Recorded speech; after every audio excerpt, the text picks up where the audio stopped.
Hi. So today's story is Goldilocks and the Three Bears. It's I want to say it was written by like Robert Southey. I don't know. It was written a long, long time ago in a galaxy far, far away. So you could probably just Google it.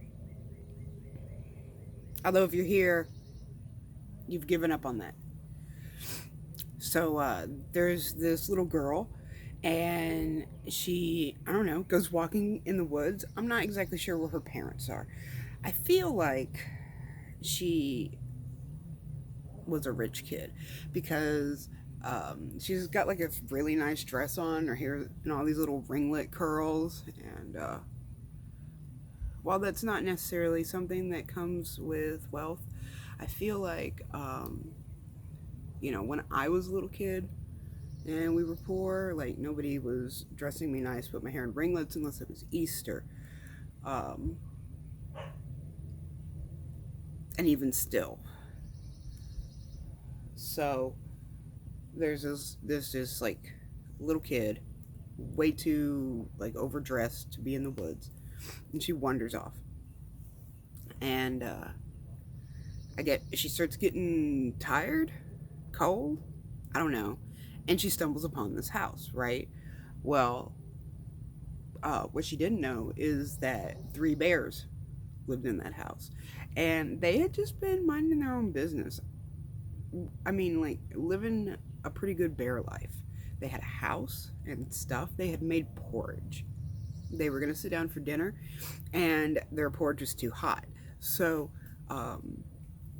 like a normal family, they went out for a walk, unlike this kid who's all by herself, overly dressed in the woods. And, and so they go out for a walk, and in the meanwhile, Goldilocks finds their house, and she just lets herself in. She looks around and she's like, "Hey, anybody?" And there's nobody there. Must be abandoned, right? Just random house in the woods, fire going in the fireplace, fully furnished, but it must be abandoned. So she goes in, and she sees the porridge and decides that she's hungry. And so she sits down, and first she sits down at I don't know. I'm gonna go with Papa's bowl, and she tries it, and it's way too hot. She doesn't want anything to do with Papa's porridge. It's too hot. So she goes over and she tries Mama Bear's bowl, and it's too cold. So she doesn't want that either. I mean, she's hungry, but like not that hungry. And so then she sees the third bowl and she tries it. That's Baby Bear's bowl, and it is just right. So she eats it, right? But now she's had this big meal, and she wants to like relax and let it digest. So she gets wandering around the house, and she finds these chairs. Again, there's three of them, right? So she tries the big one first, Papa's chair, and it's too hard. Who cares that she's tired and she wants to rest? It's too hard. So she tries Mama Bear's chair. It's too soft. Then she finds a third one, small one. She tries it. It's Baby Bear's chair. Um, it's just right, just right. But she broke it. It just under her weight, it just shattered.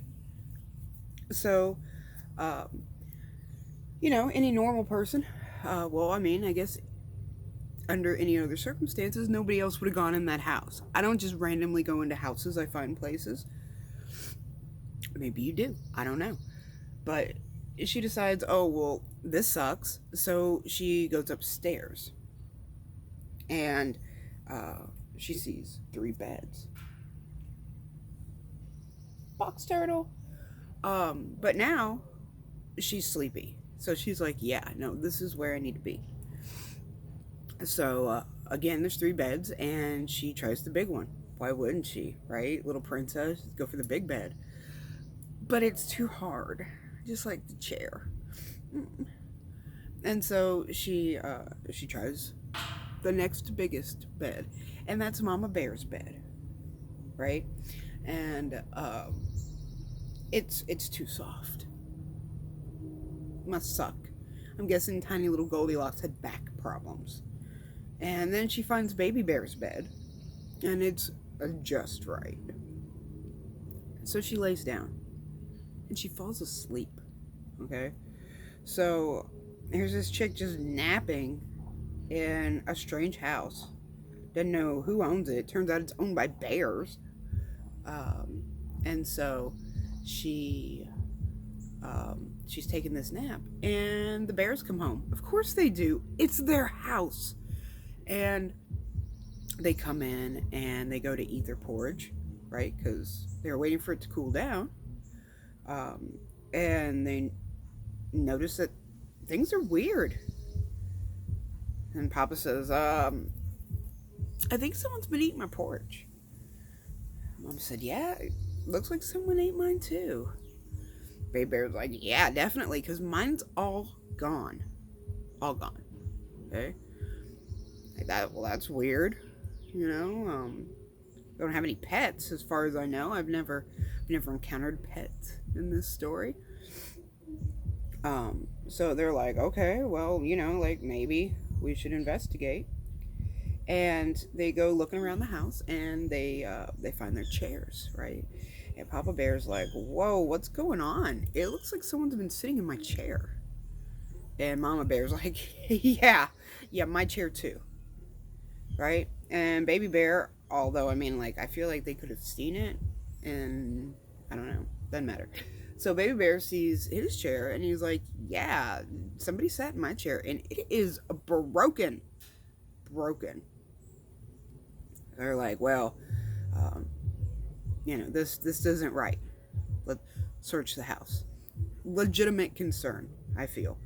So they continue searching the house, and it leads them upstairs. And again, I'm not exactly sure how this house is laid out that they're having such a hard time seeing her. But Papa says, like someone laid in my bed. Or like a little person imprint on my blankets. So someone's been here. And Mom Bear's like, yeah, my bed too. Right? And Baby Bear shows up, and he's like, oh crap. Someone's sleeping in my bed, and they're still here. And the bears freak the fuck out. They're not like, ah, like you would imagine bears would do when they freak out. They're just like, ah, more like you would do if you found a stranger sleeping in your bed. Okay, so they freak out, and this wakes up Goldilocks. And she's like, oh shit, there's bears. Yeah, there's bears, bitch, you're in their house, right? Like, I assume if they have chairs and beds and bowls and spoons, and that there's probably like some bear family portraits on the wall that, might have been a clue.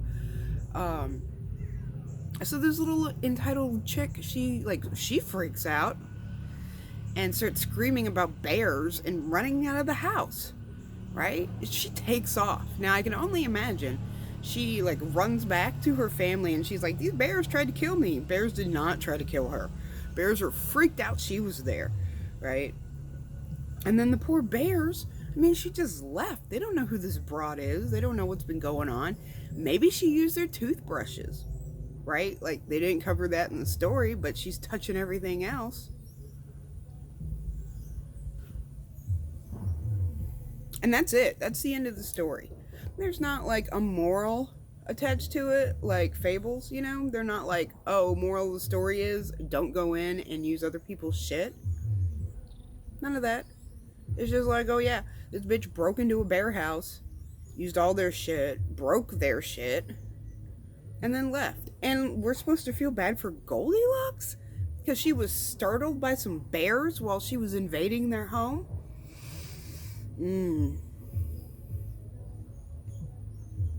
Anyways, that's Goldilocks and Three Bears. If you've never heard it, then you've heard it now. And if you've heard it before and didn't know it went down that way, then you didn't read it right. Enjoy thinking about that for a while.